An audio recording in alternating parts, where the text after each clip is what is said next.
hybrides de maïs qui vont amorcer la révolution agricole qu'on connaît, que toi, Cocopelli, tu connais si bien. C'est-à-dire que Bustaret revient avec ses hybrides de maïs et en quelques années, le visage de l'agriculture française, le visage même des paysages en France va être totalement bouleversé à cause d'une petite cause relative très grande conséquence, puisque Bustaret ramène ses hybrides de maïs.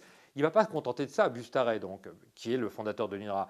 Il va présider, c'est une chose incroyable, il va présider le Columa. Columa, à mon avis, personne n'en a jamais entendu parler. Columa, ça veut dire Comité de lutte contre les mauvaises herbes. C'est un organisme, on va dire, presque officiel, qui a été inventé par Villaume, c'est-à-dire inventé par l'industrie des pesticides, mais qui va être présidé pendant de longues années par Bustaret, qui est un homme de l'administration française, qui est le président en titre de l'INRA. Et ce Columa est une arme de guerre, une arme de guerre commerciale extraordinaire qui va permettre de vendre des herbicides qui n'existent pratiquement pas. Je te parle d'une époque, on est à la fin des années 50, les herbicides, disons, chimiques, modernes, on va dire, avec tous les guillemets qui s'imposent, ça n'existe pratiquement pas. Et le Columa, ça va être un instrument de guerre de l'industrie des pesticides qui va, grâce à Bustaret, grâce comment dire, à la caution morale, on peut presque dire, et publique de Bustaret et d'INRA, eh bien, l'industrie va réussir à fourguer, il n'y a pas d'autre mot, un usage massif des herbicides, va présenter les herbicides comme une extraordinaire nouveauté, une extraordinaire découverte. Et pendant des années, le Columa va servir donc à diffuser massivement l'idéologie, on pourrait presque dire, des herbicides, une espèce de propagande généralisée sur les herbicides. Et tout cela dans une association parfaite, quasi parfaite, entre l'industrie et l'administration française, l'INRA en l'occurrence. Et donc, ce mouvement, c'est un mouvement général qui va durer à peu près, je te le disais, une vingtaine d'années, entre 1945 et 1965, sans aucune opposition d'aucune sorte. Les marchands, alliés avec les scientifiques et l'administration, eh bien, c'est une alliance assez magique, hein. C'est un trépied. Il y a les marchands, les industriels, l'administration française et puis les scientifiques, tous d'accord pour dire que les pesticides vont régler tous les problèmes de l'agriculture française, avec les engrais. Mais disons, les pesticides jouant un rôle central. Donc pendant 20 ans, tout se passe à peu près bien. Il y a déjà eu des alertes. On a déjà, aux États-Unis, on s'est déjà rendu compte que le DDT, par exemple, posait des problèmes considérables.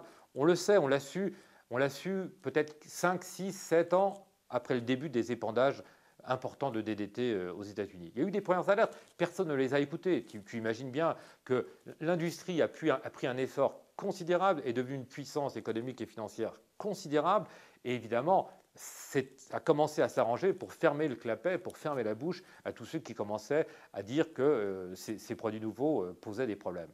J'ai dit 1965, c'est un petit peu arbitraire, mais il y a une date très très importante qui marque le début de la fin, disons, de la belle vie pour les pesticides, c'est 1962. En 1962, un livre extraordinaire est publié aux États-Unis qui s'appelle Printemps silencieux, hein, Silent Spring de Rachel Carson, et ça qui va être traduit en français l'année suivante, en 1963. Et là, c'est une date majeure parce que Rachel Carson, qui est une biologiste américaine, qui est une grande, vulgarisatrice, on va dire, de la science, Rachel Carson a tout compris. Elle a absolument tout compris avant tout le monde. Dès les années 50, elle a vu les ravages du DDT. Et en 1960, elle a réfléchi à toutes ces questions-là. Elle a rassemblé toute une série de données.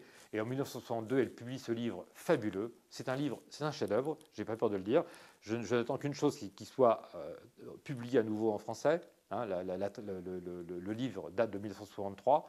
Moi, j'ai réussi à me procurer encore un livre il n'y a pas si longtemps que ça sur Internet, mais il faut republier le livre de Rachel Carson, Printemps silencieux, car dans ce livre, elle dit à peu près tout. C'est un livre prophétique, lumineux, fabuleux, extraordinaire. Elle raconte les ravages de la chimie moderne avec des exemples tirés des États-Unis. Le livre est une véritable bombe aux États-Unis et quand il est publié en France l'année suivante, de même, car il est préfacé en français par un type tout à fait exceptionnel qui s'appelle Roger Haim, qui est oublié aujourd'hui, qui est mort il y a, je crois, une quinzaine d'années.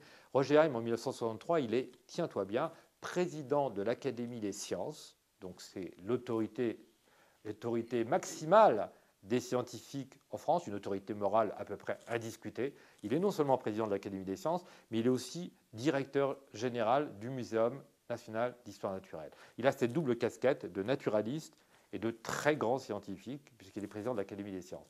Et dans une préface au livre de Rachel Carson, Printemps silencieux, on le met en exergue de notre livre parce que c'est une phrase vraiment stupéfiante.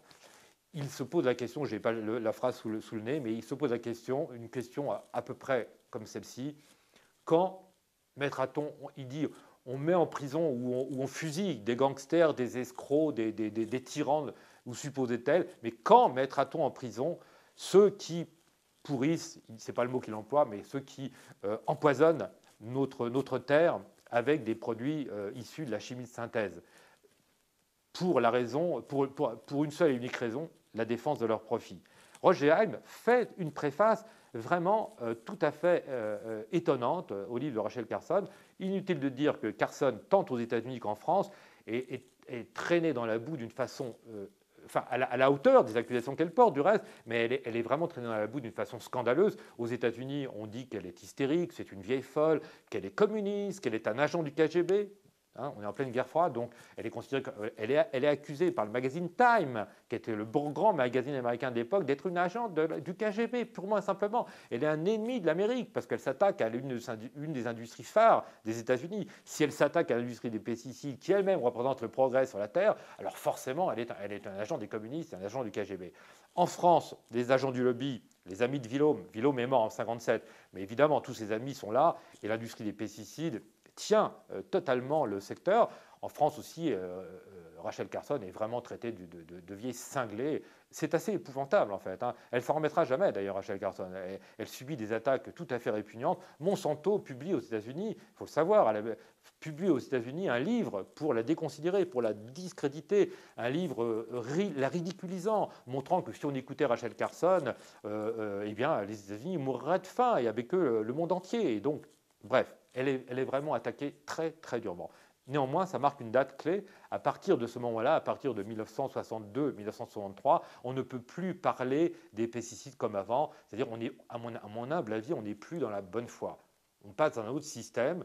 Disons qu'auparavant, on pouvait toujours estimer qu'il y avait une part de bonne foi dans ceux qui défendaient les pesticides de synthèse. Mais après le livre de Rachel Carson, on s'en éloigne radicalement et on passe à un autre discours beaucoup plus construit, beaucoup plus retors, beaucoup plus mensonger, sans aucun doute possible de la part de l'industrie des pesticides. Il y a une deuxième date fondamentale, c'est 1969, parce que se tient en 1969 un congrès scientifique à Stockholm sur le DDT, et pour la première fois, on voit une tribune scientifique, des scientifiques qui dénoncent l'un des produits phares de la chimie de synthèse, le DDT. C'est une date absolument clé. Là, le lobby des pesticides commence à s'affoler sérieusement et comprend que le vent a tourné. On est en 1969, c'est-à-dire l'année qui a suivi mai 68.